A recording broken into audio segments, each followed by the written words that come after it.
You're watching Executive Decision, where every week we go head to head with business leaders and thought leaders on the state of the world economy and the Indian economy, increasingly under the shadow of a COVID-induced slowdown. I'm very happy to have with me today Ritesh Agarwal. He joins me from Gurgaon. Ritesh is the founder and group CEO of Oyo. Oyo, now everyone, if you traveled not just in small towns now, but even in big cities, would have seen Oyo's characteristic red and white labeling on hotel rooms. Ritesh, it's great to have you with us. Now, and this is something I always find quite incredible when I read about it, that you started Oyo when you were just 19 years old as an idea to book budget rooms in hotels. And now Oyo, I believe, has expanded into almost 1 million rooms in 80 countries, employs close to 20,000 people, and not ambitiously at all wants to be the world's largest hotel chain by 2023. And has also, like with any startup that has grown so explosively, run into some rough weather of its own and is now facing this COVID storm. So, Ritesh, thank you very much indeed for joining us, and I hope you're doing well and keeping yourself safe in Gurgaon. Thank you. Thank you, Srinivasan. I'm glad to be here in India during the period of the lockdown, and hope Right. the situation continues to improve. But yes, our employees and Right. our customers and partners so far continue to be safe. Okay. So, Ritesh, now, this has obviously been a rough time for you at Oyo and for, the hotel industry worldwide and in India. So, give me a sense of how it is impacting you and Oyo, because you have a different model. You are much more nimbler and agile. You aggregate hotel rooms. How is it impacting you? How hard has the hit been for you compared to more conventional hotels and the more conventional aspect of the hospitality industry? Sure. Srinivasan, as you can imagine, there are few industries which are significantly impacted as an outcome of the virus. So, movies, airlines, hotels, travel, tourism, these are among the most impacted sectors. So, Oyo, while has a model of its own, it's very highly exposed to the travel and tourism industry. So, needless to say, we are significantly impacted in this period of time, especially at a time Sure. where hotels in India are primarily available only for very specific purposes, like that of isolation, frontliners, and accommodations for them, and so on and so forth. We believe that, to begin with, Right. the impact on the industry is not going to be short term. This is going to be an impact that will remain for some time to come. However, there are green shoots that we're seeing in some parts of the world where Oyo operates outside of India. I want to come in. Right, Ritesh, I want to come to green shoots in a second, but I want to first just understand How the impact is. get a sense of how bad it is at the moment, and to be able to quantify, the impact. Sure. Because I believe you registered a message. This was on April the 8th, where you said that you're registering about 50 to 60% lower revenue and occupancy rates, and your cash intake has come under severe stress. So is that about Yes. right? So 50 to yeah, I think 60% down, or has it gotten even worse? absolutely. It is 50 to 60% down globally, but look, in India, it would actually be even lower. The 50 to 60% drop is also because some of the countries, like that of Northern Europe, etc., had started showing some revenue. So yes, there is significant drop in revenue. Oyo had seen, 50 to 60% drop in terms of sales. In India specifically, we saw sales drop further, and the impact on this is probably going to be extended for a few more months going forward. Remember that for Oyo, we have a balance sheet which is still Wow. reasonable, Okay. but we have tens of thousands of small hotel owners like Mr. Ram Agarwal, Mr. Deepak Rana, tens of thousands of people like these who have only a few months of cash left. And for them, the situation is even more Right. concerning in today's day and time. Who are our partners? So if you were to able to, right. So in terms of simple numbers, how many hotel rooms do you have presently in India and how many are unoccupied? Sure. Look, I think in terms of scale, at this point of time, there is no business, right? Hospitality business is prohibited to run as we speak. So we are only serving people who are Yes. using them for self-isolation, for quarantine, who are stranded tourists from international and domestic destinations from over 30 embassies. So that's the only reason why we are using hotels. So Okay. at this point of time, once the hotel services restart, I think that's sort of the right time to think about what's the right scale, which our hope is soon, given airlines recently opened up. Okay. But Ritesh, I suppose the big question is, and again, it'll be interesting for you to answer it specifically vis-a-vis how you're planning to work this around with Oyo, is how you will actually be convincing people to come back to using hotel rooms, right? So just as there's an anxiety about getting on a bus, a train, or a flight, there will obviously be an anxiety about checking into hotel rooms. And I was reading in my research that you are planning to try to use touchless as much as possible, make it touchless and have higher standards for your hotel partners to sanitize rooms? Yeah. So Srinivasan, clearly in the times to come, consumers will be so much more worried before they travel by flight, train, or even buses, or even their own cars, where they're going on the other side and so on. Our view in terms of the trends that would come back, and then I will talk about specifically on your question about how we will convince the customer. Our belief is there would be consumers who would be traveling a lot Okay, more. always, okay, not the other way around. Okay. Which would be by road Okay, trips, sure. Go ahead. small boutique hotels, and experiences which are much more domestic than that of inbound or international. I think for Oyo specifically, our focus will be to make sure that we tell the consumer right from the entry to the point of post checkout, how do we work to ensure that we give a sense of comfort for them. So it would start from social distancing, which would be forced in the form of circles at the reception, ensuring that there is a touchless check-in, digital payments will be Right. promoted. Each part of the experience, right from the elevator to the staircases, will need to be sanitized consistently. Within the room, we will have reinforcements in each part of the room to ensure that the consumer knows that there has been effort taken to be able to sanitize. I was reading somewhere about the Suraksha shops. Think of it like the aspiration of Suraksha Hotel in some way. Okay. But, Ritesh, what you're saying, obviously, it sounds great in theory, but it's going to be a challenge, yes, because you don't actually own any hotels or hotel rooms. I mean, you do, I believe now you've started some of your own properties, but by and large, these are all hotels run by others, and you are basically selling rooms in them. To get all these people to be able to meet that level of standards and then to be able to take responsibility for it? Yeah, Srinivasan, clearly this is a challenge. But that said, I think if you look at the last 5 to 10 years, globally, all the leading hotel chains have evolved to a model which is more franchising or in terms of partnership.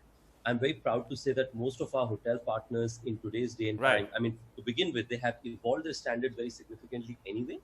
But that said, in today's day and time, everybody gets it that you want to make sure that your consumers really need to have a sense of safety and security to be able to get a great experience. If you think about the neighborhood kirana store today, if you think about every like a salon who may open, everybody's focused on bringing the consumer safe experience. I think it's a little bit of, after 9/11, every airline got their act together in terms of making sure safety and security was an anchor. That was table stakes. Okay. So in you're my saying view, hygiene will be table stakes. In the this could, right? You're saying, right? You're saying this could be a kind of almost a 9/11 moment for hotels and for the hotel industry.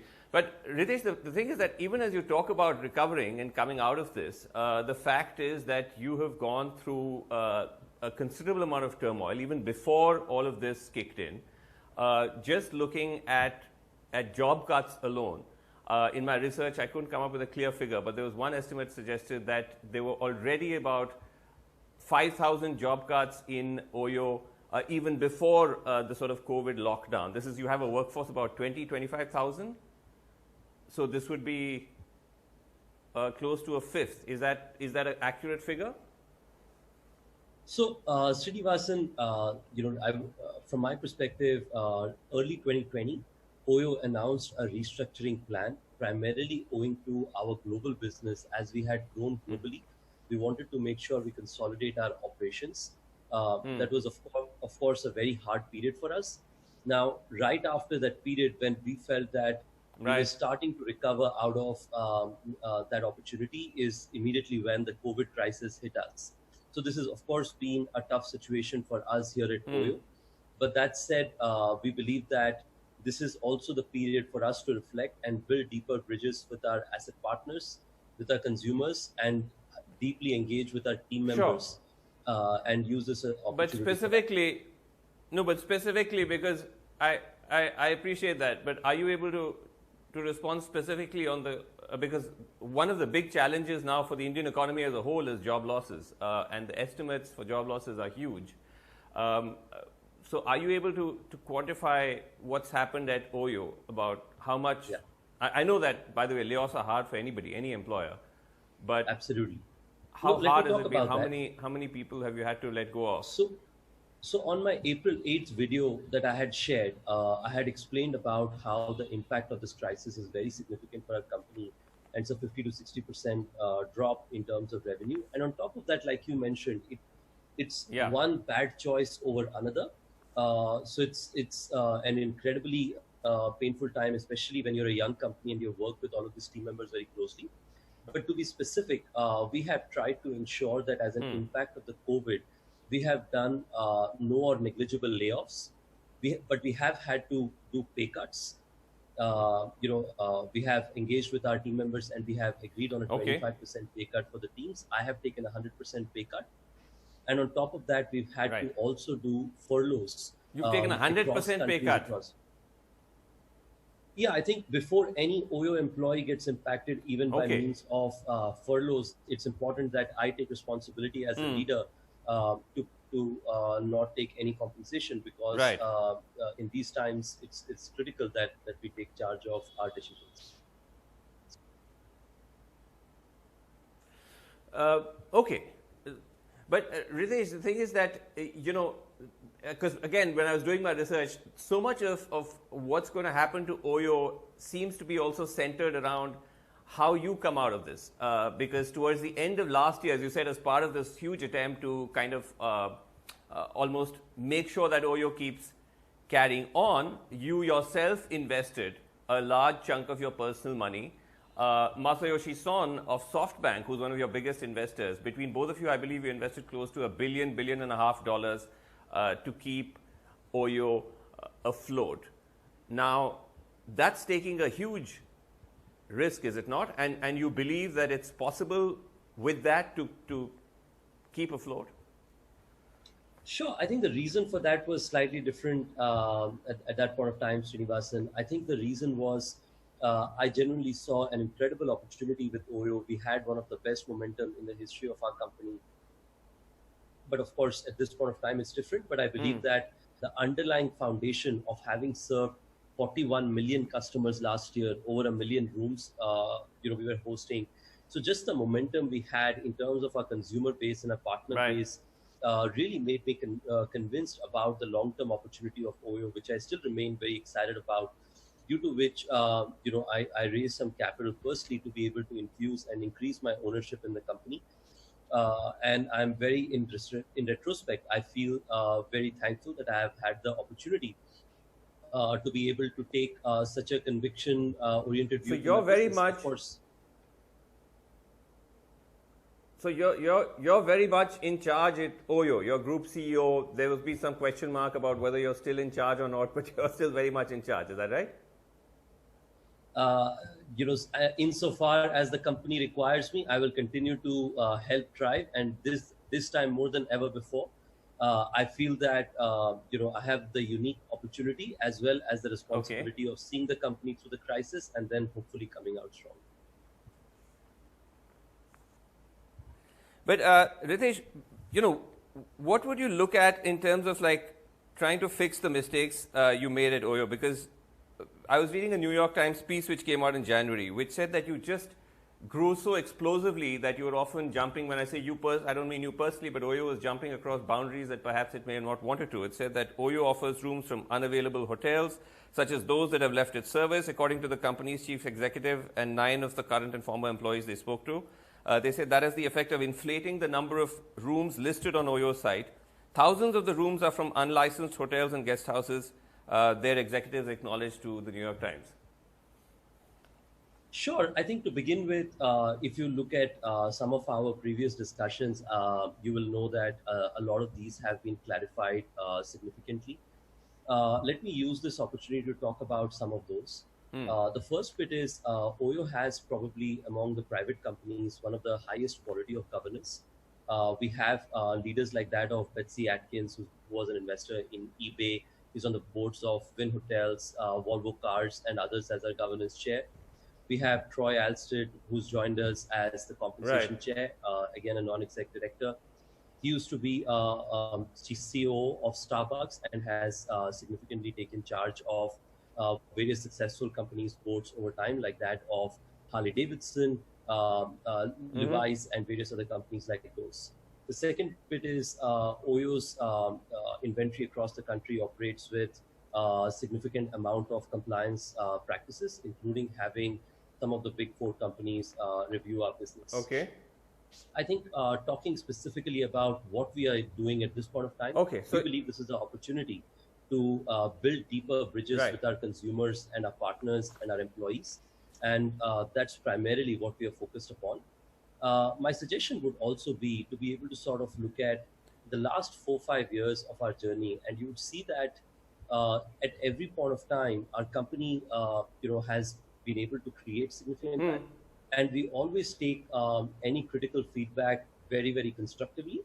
And we have used that to always come back stronger. So if there is one thing that you can't fault us for, that is resilience. Okay. No, I mean, I appreciate the fact that you come on and you take these questions. A lot of promoters don't, but again, you're very young. What are you now, by the way? It's quite extraordinary that I'm having this conversation with someone. You're what, 28 now, 29? Yeah, I generally like avoiding the age discussion. I'm still in my mid-20s. I'm 26 now. Oh, I see. Okay. But look, I think I'm surrounded by a fantastic group of leaders. It's nothing. It's not a comment on. It's not to point out. It's not a negative. It's quite remarkable that you and so many others like you, who are so young and who have grown explosively and are sitting on top of billions of dollars of value. But I guess, as you pointed out, that there are sometimes the perils of growing too fast, and whether that leads to the kind of problems that you ran into. But like you said, you're attempting to fix them. But it's also interesting how much Masayoshi Son at Softbank has bet on you and seems to have a great deal of faith with you.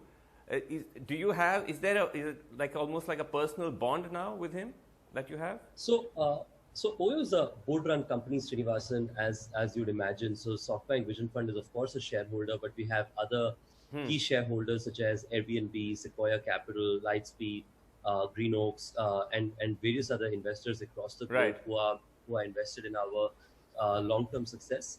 I think we're very lucky to have Softbank Vision Fund and their shareholding in our company, because Softbank has invested in companies like that of Alibaba, Flipkart, and some of the most successful companies that have come out in the last 10-15 years from across the world. So we are very excited to be able to sort of learn from their experiences over a period of time. Specifically, it allows us to be able to innovate by means of various experiences that we hear from entrepreneurs as a part of the Softbank Vision Fund. Okay, you didn't answer my question though about about your relationship with Mr. Son. Are you ducking the question? No, look, I think no, I'm not. I was just telling you that our relationship with Softbank is significantly driven by means of the board representatives of Softbank. I think whenever I get the opportunity to get to Okay. meet Sonsan or learn from him is incredible, but I don't get to meet him as often to share an answer to that. Okay. Okay, but you're hopeful, Ritesh. We run out of time, but you think that despite all of this, everything you've gone through before, and even with what's going on now, like you said, 60 to 80% drop in revenues and rooms, you still think that you can turn Oyo around? Look, from my perspective, the question is not whether the hospitality industry and Oyo will come back to the pre-crisis period. I think the question is when and in what form. And companies who have the competencies, the foundation of tens of millions of customers, tens of thousands of hotel partners. I think the question is not only do you come back, but you come out stronger, and that's what we are all investing behind. Okay, well, all the very best for that, Ritesh, and thanks very much indeed for speaking to us on Executive Decision. Thanks a lot.